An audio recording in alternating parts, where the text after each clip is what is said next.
तो फ्रेंड्स, आज हम सुनाएंगे आपको एक छोटी सी कहानी जिसका नाम है अपराजिता। अगर अच्छी लगे तो लाइक एंड सब्सक्राइब ज़रूर करें। कभी कभी अचानक ही विधाता हमें ऐसे विलक्षण व्यक्ति से मिला देता है जिसे देखकर स्वयं अपने जीवन की रिक्तता बहुत छोटी लगने लगती है।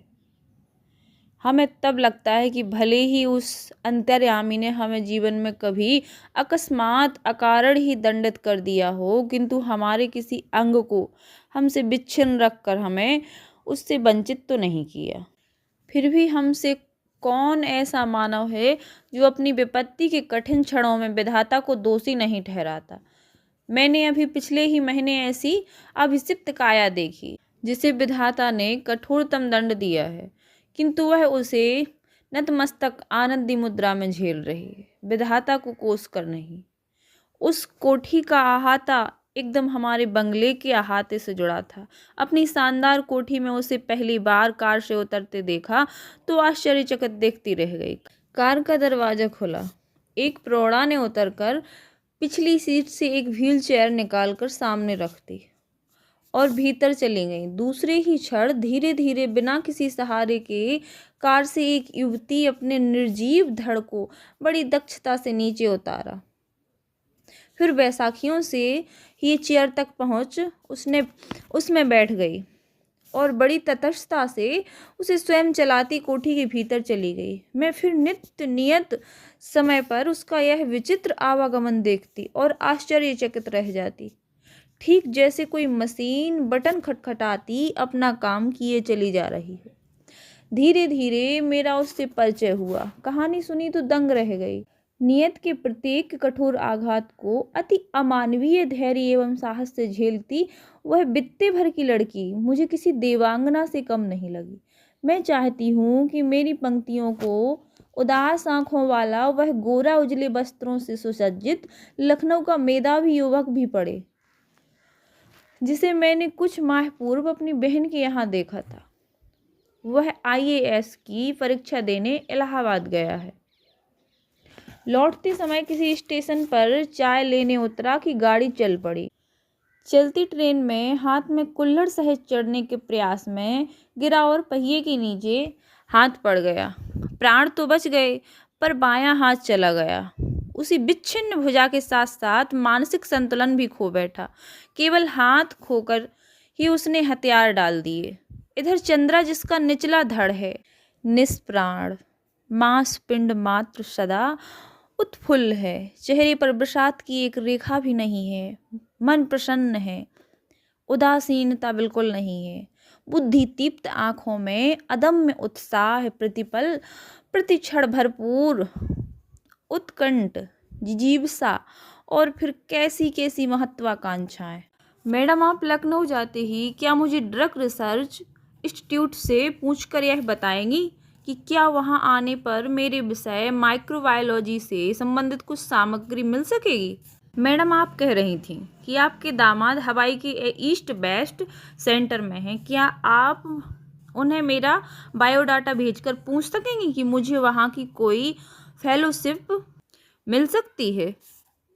यहाँ कभी सामान्य सी हड्डी टूटने पर या पैर में मोच आ जाने पर प्राण ऐसे कंठगत हो जाते हैं जैसे विपत्ति का आकाश ही सिर पर टूट पड़ा हो। और इधर यह लड़की है कि पूरा निचला धड़ सुन्न है, फिर भी बोटी बोटी फड़क रही है इसकी। आजकल वह IIT मद्रास वर्तमान में चेन्नई में काम कर रही है। जन्म के 18वें महीने में ही जिसकी गर्दन के नीचे का पूरा शरीर मानो पोलियो ने निर्जीव कर दिया हो। उसने किस अद्भुत साहस से नियत को अंगूठा दिखा अपनी थीसिस पर डॉक्टरेट ली होगी। मैडम, मैं चाहती हूँ कि कोई मुझे सामान्य सा सहारा भी ना दे।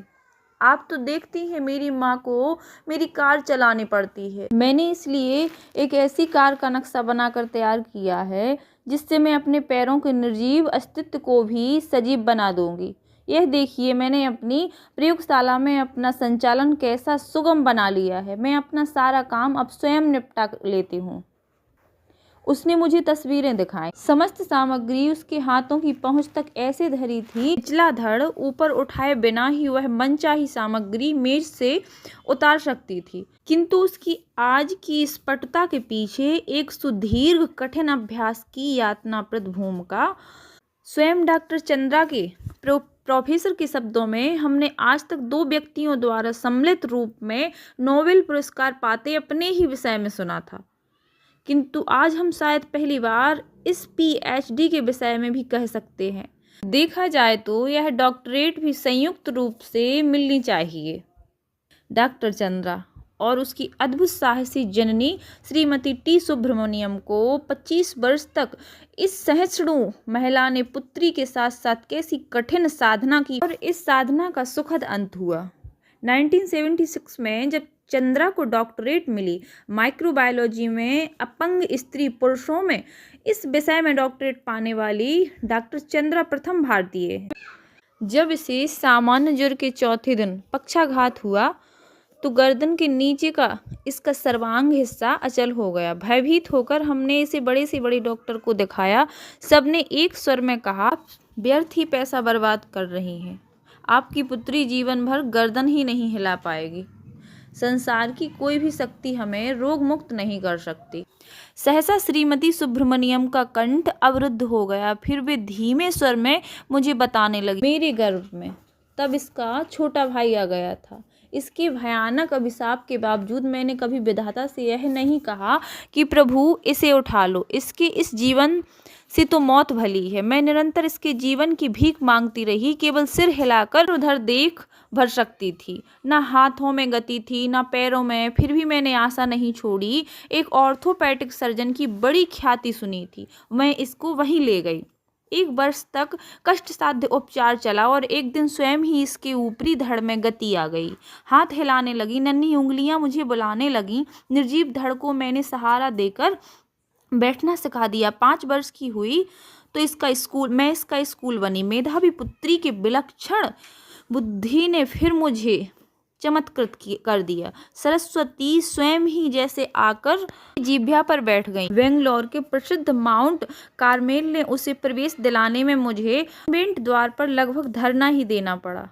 नहीं मिसेस सुब्रमण्यम, मदर ने कहा, हमें आपसे पूरी सहानुभूति है, पर आप ही सोचिए आपकी पुत्री की चेयर लेकर कौन पूरी क्लासरूम में घूमता फिरेगा। आप चिंता ना करें मदर, मैं हमेशा उसके साथ रहूंगी और फिर पूरी कक्षाओं में अपंग पुत्री की कुर्सी की परिक्रमा मैं स्वयं कराती रहूंगी।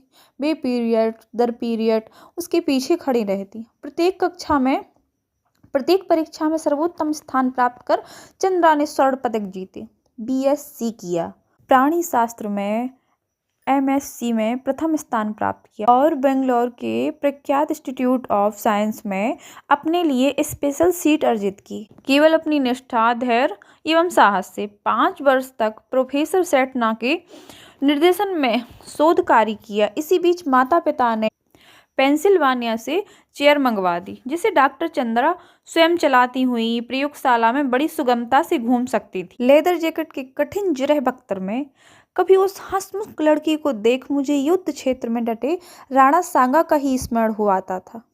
छत बिछत शरीर में असंख्य घाव, आभा मंडित भव्य मुद्रा। मैडम, आप तो लिखती हैं, मेरी ये कविताएं देखिए, कुछ दम है क्या इनमें? मैंने जब भी कविताएं देखी तो आंखें भर आईं।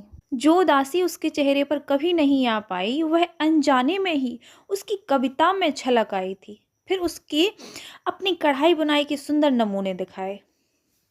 लड़की के दोनों हाथ जैसे दोनों पैर का भी काम करते हों। लड़की के हाथ दोनों जैसे दोनों पैर का भी काम करते हों। निरंतर मशीनी खटखट में चलते रहते हैं। जर्मन भाषा में माता पुत्री दोनों मैक्स मूलर भवन से विशेष योग्यता सहित परीक्षा उत्तीर्ण की थी। गर्ल गाइड में राष्ट्रपति का स्वर्ण कार्ड पाने वाली वह प्रथम अपंग बालिका थी। यही नहीं, भारतीय एवं पाश्चात्य संगीत दोनों में उसकी समान रुचि थी। अपने अवलंब को अपनी निर्जीव टांगों पर रखकर वह मुझे अपने चित्र दिखाने लगी। पुरस्कार ग्रहण करते डॉक्टर चंद्रा प्रधानमंत्री के साथ मुस्कुराती खड़ी हैं। डॉक्टर चंद्रा। राष्ट्रपति को सलामी देती हैं बालिका चंद्रा और व्हीलचेयर में लेदर जैकेट में जकड़ी बैसाखियों का सहारा लेकर अपनी डॉक्टरेट ग्रहण करती डॉक्टर चंद्रा। मेरी बड़ी इच्छा थी मैं डॉक्टर बनूं। मैं अपंग डॉक्टर। मेरी बरगीज की सफल जीवन की कहानी पढ़ चुकी थी। परीक्षा में सर्वोत्तम स्थान प्राप्त करने पर भी मुझे मेडिकल में प्रवेश नहीं मिला। कहा गया मेरा निचला धड़ निर्जीव है, सफल शल्य चिकित्सक नहीं बन पाऊंगी। किंतु डॉक्टर चंद्रा के प्रोफेसर के शब्दों में मुझे यह कहने में रंज मात्र भी हिचकिचाहट नहीं होती है कि डॉक्टर चंद्रा ने विज्ञान की प्रगति में महान योगदान दिया है। चिकित्सा ने जो खोया हुआ विज्ञान ने पाया। डॉक्टर चंद्रा के अवलंब की अंतिम पृष्ठ पर उनकी जननी का बड़ा सा चित्र, जिसमें जेसी बेंगलोर द्वारा प्रदत्त एक विशिष्ट पुरस्कार ग्रहण कर रही हैं।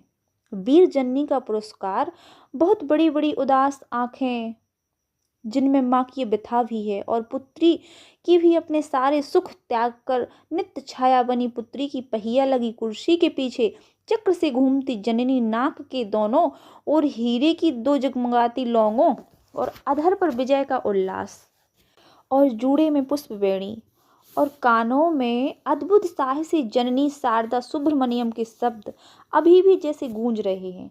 ईश्वर शब्द द्वार एक साथ बंद नहीं करता। यदि एक दरबार बंद करता है तो दूसरा द्वार खोल भी देता है। तो ये थी डॉक्टर चंद्रा की कहानी।